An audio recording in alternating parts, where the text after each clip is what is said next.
Good afternoon, everyone. I wanted to have everybody in today to talk about an action that I'm taking that's important. Winter is on the way, and I know we've been focused on lowering energy costs, lowering people's heating bills, stopping the kinds of price spikes that we saw last year. I want to share an update on what we're doing with a number of new steps.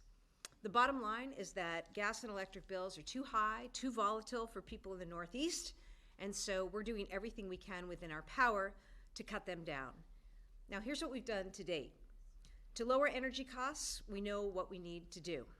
We need to get costs off of bills, and we need to bring in more supply. Those are the two things that need to happen. We need to get unnecessary costs off of bills, and we need to bring more energy supply into the Northeast region. So we kicked off the year by launching my energy affordability agenda. We immediately took $220 million off of customer bills last spring. $220 million came off of customer bills last spring. We then got discount rates to more people and removed outdated charges from other bills. All of this will save electric and gas customers about $6 billion over the next 5 years. So that's some of the action that we took already this year to get at lowering people's bills. I then followed that by filing my energy affordability bill that will save an additional $13 billion by increasing the energy supply into our state and making it easier for us to purchase all different kinds of energy. More supply means lower costs and lower bills. Now, it certainly doesn't help that we have a federal administration that's blocking energy sources like wind and solar for no good reason. They recently took away, the Trump administration and Congress voted to take away tax credits for solar and wind. They also, the Trump administration, halted further construction on two already sited wind farms just off the coast.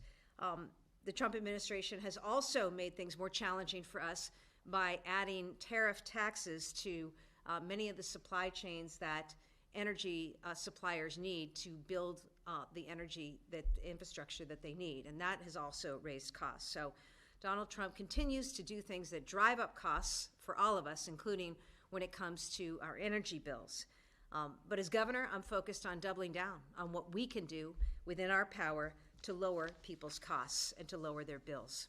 And that brings me to today's announcement. Today, I requested that our state regulator, the Department of Public Utilities, go through every line and every charge on gas and electric bills to identify any that can be removed, lowered, or adjusted.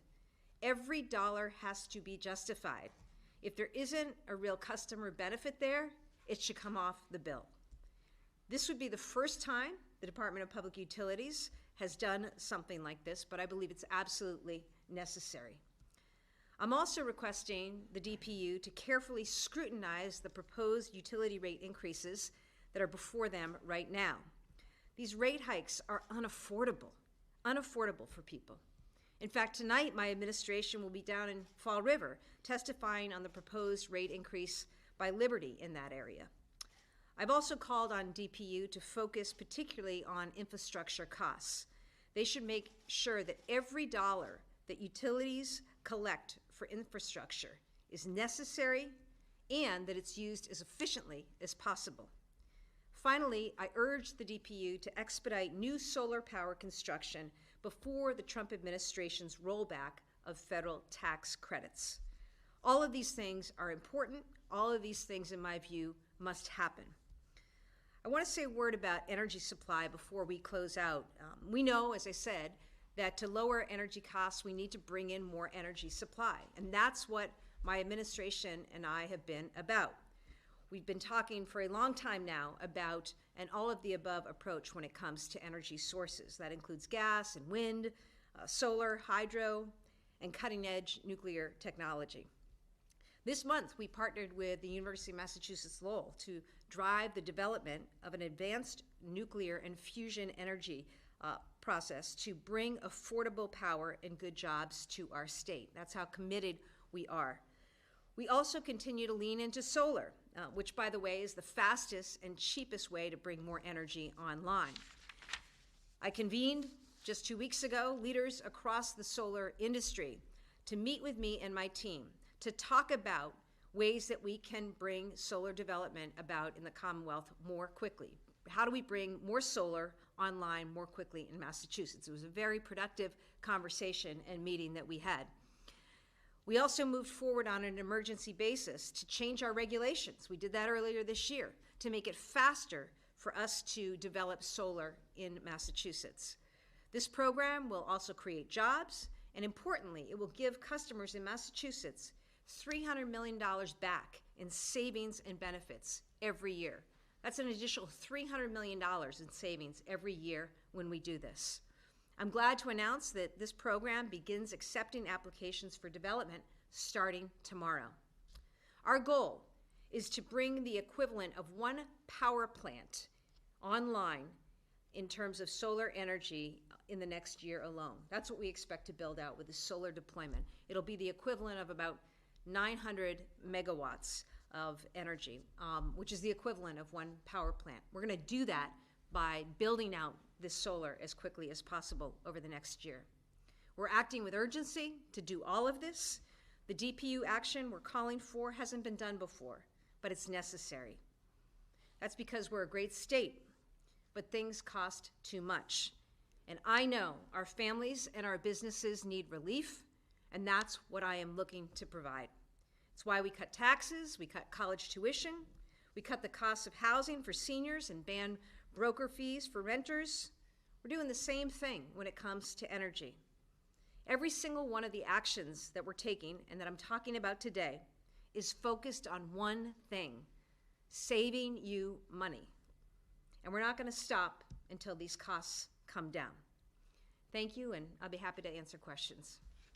Governor, does the DPU's action need, does the DPU have the authority to remove these charges from bills, or will that need another step of action to actually take effect? We believe they do, and that's what I've requested. Do you think, if they're going to review all charges, can that be done in time for this winter to actually have an impact on people's bills? What's the timeline for actually? Well, I made my request today to the DPU. I think this is something they've got to get after right away. I mean, everybody knows what we're dealing with. It's not just a Massachusetts issue. It's a problem throughout the Northeast, and we've just got to act with just incredible urgency to do everything we can to lower costs, and that means this as well: looking at bills, looking at charges, and getting rid of charges that aren't justified, that aren't providing a customer benefit. Do you want to see the Mass Save program cut even further than it was already earlier this year? We already made adjustments to Mass Save, and the program is working as it's supposed to right now, but we made significant adjustments to it earlier this year. So you say that you support... Do you want to say anything more about that? Natural gas, Governor. Okay. What are you doing so natural gas capacity? There's always been criticism of the state that the prices are high because the capacity is constrained. There's not enough people. You've opposed pipeline expansions in the past. What specifically are you doing on natural gas to lower prices? Yeah. Well, a couple things. Number one, 40% of the energy that we consume in the state comes from natural gas. It's an important supply. It always has been. It will continue to be as we move forward and transition to a renewable future. In terms of gas, I think I've been pretty clear and consistent about this. I have advocated for the expansion of the Algonquin line, which was recently proposed. I think that's really important and a way to bring more gas supply into the region. I also supported bringing more LNG into the Everett terminal. So I've been about bringing more gas supply into Massachusetts. I never stopped pipelines. What I did is I stood up for ratepayers and said that's a bad deal. It was going to cost ratepayers back years ago $8 billion to build those, and the pipeline companies wanted to put it on the backs of ratepayers. And our view was, no, you put it on the backs of shareholders, and that's what the court ultimately decided. But I've been clear. We need all forms of energy right now into the state to lower costs, to bring more supply in, and I've been supportive of gas.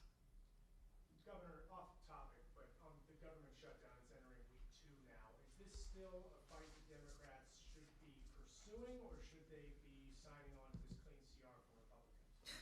I mean, right, we're going into 2 weeks. It's absolutely unacceptable. Washington needs to get back to work. I was with TSA workers the other day, thanking them for the job that they're doing. I've talked to a lot of federal employees right now who are working and working without pay to deliver safety, to deliver security, to deliver financial assistance to people. We've got federal employees who are working right now at FEMA, at TSA, at the Social Security Administration, who are not getting paid. How are they going to pay their bills? How are they going to feed their families? How are they going to make the car payment? You know, every day that goes by puts these families at risk, these people at work at risk, and it's just wrong. And so Congress needs to get back in there, and President Trump needs to get back in there, and they need to reopen government. But we already see the impacts. We see the impacts. I mean, just today I learned that because the Social Security Administration, while they're working, they've been stopped from sending out certain payments. There are 12,000 seniors in Massachusetts who are not going to get their payment checks because they get them by mail. They don't have direct deposit. I mean, that's just one example. But, you know, the impacts of all of this are devastating. They continue to mount every single day. It's wrong. Government needs to reopen. And, you know, these federal workers, God bless them, who are showing up to work right now in Massachusetts and around this country, doing their job. It's time for the President and Congress to do theirs and reopen government. Governor, your administration no longer reports real-time shelter spending data because a state law mandating that expired. Will you voluntarily release FY26 spending data, or would you back a law to mandate your administration to report that data again? Yeah, on the shelter data, you know, we were required to by the legislature to submit those reports. We did that. And we're no longer required to. I will say this, we continue to assess the impact and what's happening within the shelter system. You know, as people know, I inherited a huge mess as governor when I started with the shelter system. It was totally out of control. It was overburdened. It was mismanaged. It was not well run. And it was not equipped to deal with the numbers that were coming in at that time that were going to creep. And so, you know, I took action. A number of reforms I instituted, including background checks, establishing a wait list, establishing a process for getting people case managers so that they could more quickly get into permanent housing, residency requirement, length of stay limitations. We took a number of steps to really rein this in, and as a result, costs of the shelter system have dropped precipitously, and importantly, so have the numbers in the shelter system.